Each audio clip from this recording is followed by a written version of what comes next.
Arthur Blank, a name synonymous with success and wealth. With a net worth of $1.8 billion, Blank has made his mark as a titan of industry, co-founding Home Depot, one of the largest home improvement retailers in the world. But there's more to Blank than just his business acumen. As the owner of the National Football League's Atlanta Falcons, he's also a major player in the world of professional sports. People often describe him as complex or complicated, a man with many layers and secrets hidden beneath his polished exterior. But what drives Arthur Blank? What motivates him to keep pushing forward, even in the face of overwhelming challenges? As we delve deeper into the life of this enigmatic figure, we're sure to uncover a story full of twists and turns, one that will keep us on the edge of our seats until the very end.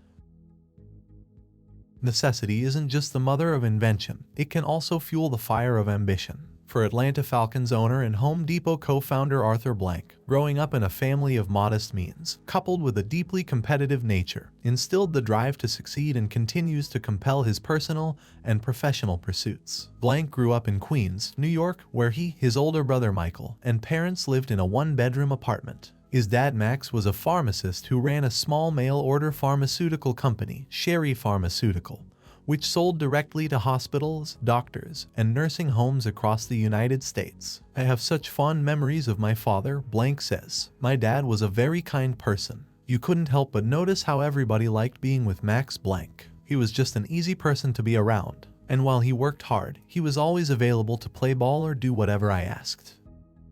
Blank also says his father taught him the importance of customer service and not to lose sight of the human element in business. As a pharmacist, he was always helping people. Back then, a pharmacist was kind of a secondary doctor. Medical doctors weren't as accessible or as abundant as they are now, so my father spent a lot of time talking to people about their health, giving them advice. Blank was a bit of an underachiever in school, more interested in baseball, football, and running track than hitting the books. But after Max died of a heart attack in 1957, when he was just 44, Blank was forced to assume more family responsibility. His mother Molly, who was only 37, took over Sherry Pharmaceutical to support herself and her children. My father did not have a lot of life insurance, explains Blank. The life insurance that he had was in dispute because he had taken it out only a year or so prior to his heart attack. There were questions of whether or not he had made a full disclosure about his health. So my mother was concerned because she had to put two sons through college, both in expensive private schools. The issue of being able to support us was paramount for her. So mother became the breadwinner, trying to, as she put it, be a mother and a father to two sons. The pressure our situation put on her was enormous, and it took a lot out of her over the years. It changed my relationship with my mother,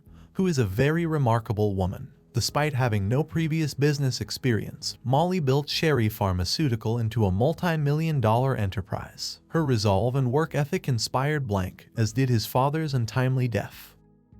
I think my father's death affected me in a lot of ways. Maybe at some level, deep down inside, I have always had a sense of urgency about getting things done and accomplishing things and moving on, and maybe some of that has come from him. After graduating from Stuyvesant High School in Manhattan, Blank attended Babson College near Boston. He helped pay for his college education by starting a landscaping business and running an on-campus laundry service. He even babysat on occasion. Although still involved with extracurricular activities, Blank also excelled in the classroom. Being competitive has always been at the core of my nature, although it didn't kick in with regard to academics until I got to college, he notes. And there's nothing like applying yourself. I was elected vice president of my junior class, president of the senior class. I did everything in school that you could possibly do.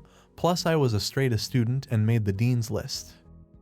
In 1963, Blank earned a Bachelor of Science degree in Business Administration with distinction, while his brother Michael earned a degree in pharmacy from the University of Michigan. The idea was for the Blank boys to take over Sherry Pharmaceutical, so their mom didn't have to work so hard. But Blank put those plans on hold to get some real-world experience. He spent 5 years with the accounting firm Blank Young & Company. It was important for me to get some outside experience in the business world, so I could eventually bring a greater expertise to our own company.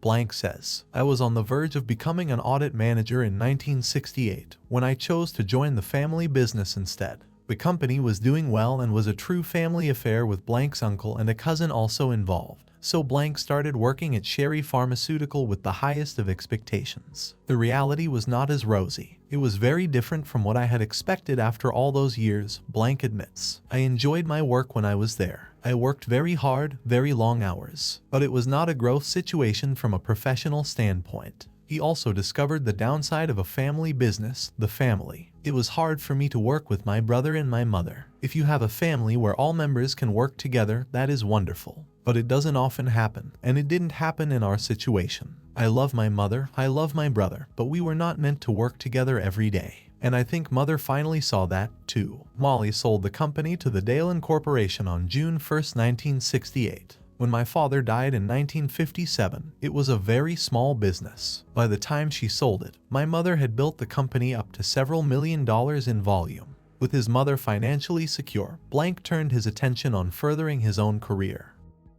In 1970, Dalen named Arthur Blank Chief Financial Officer of Elliott's Drug Stores, Stripe Discount Stores. 2 years later, he became president of Elliott's, Stripe, and relocated the company to Griffin, Georgia, outside of Atlanta. Despite his relative youth and inexperience, Blank grew the business and gave his bosses the earnings they were looking for. Becoming president of that division at an early age fed my entrepreneurial spirit. It encouraged my capacity for starting and running a business, for wanting to make decisions, for wanting to be a part of everything.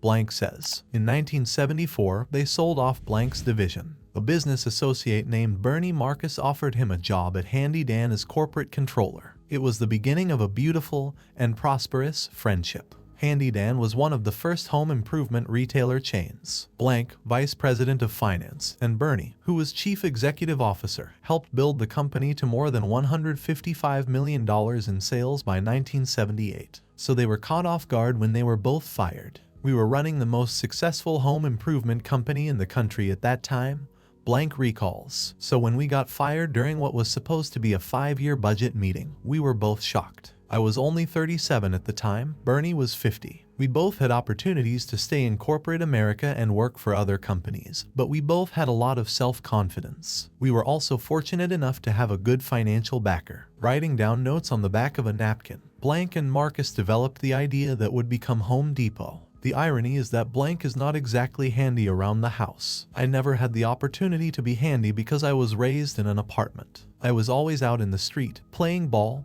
and running around with my friends. There was nothing made of wood around our house. Everything was cement, bricks, and block. I didn't live in a single family home until I was 31 years old. Their idea for a one-stop shopping warehouse for the do-it-yourself crowd was funded by investment banker Ken Langone and brought to life by merchandising specialist Pat Farah.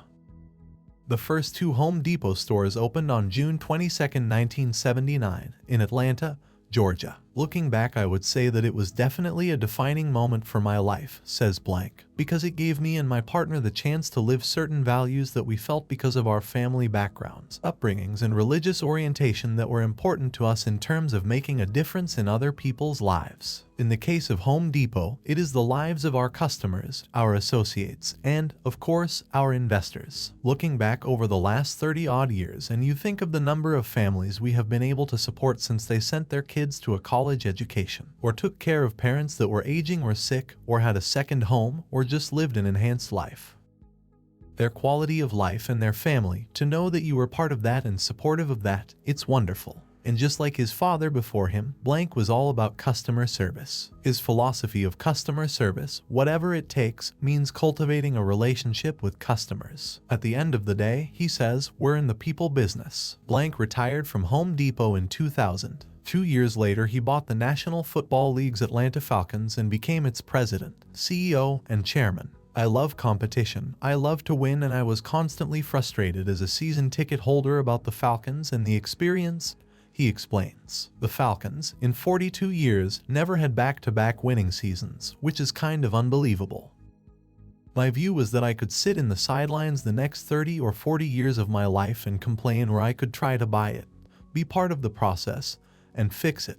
Under his leadership, the Falcons have become legitimate contenders and remain Blank's passion. But he also uses his wealth to help others. He established the Home Depot Entrepreneurial Scholarship Program for undergraduates. His Blank M. Blank Family Foundation donates millions of dollars each year to more than 100 nonprofit organizations, focused on early childhood development, education, green space, and the arts. He has personally donated more than $70 million to charitable groups. He may be a mensch at heart, but blank, who still runs marathons, has not mellowed with age. People often describe me as complex or complicated, and I am probably not an easy man to live with, at home or at work. Part of that comes from my fiercely competitive nature. Part of it is my grinding need to climb, to achieve, to do.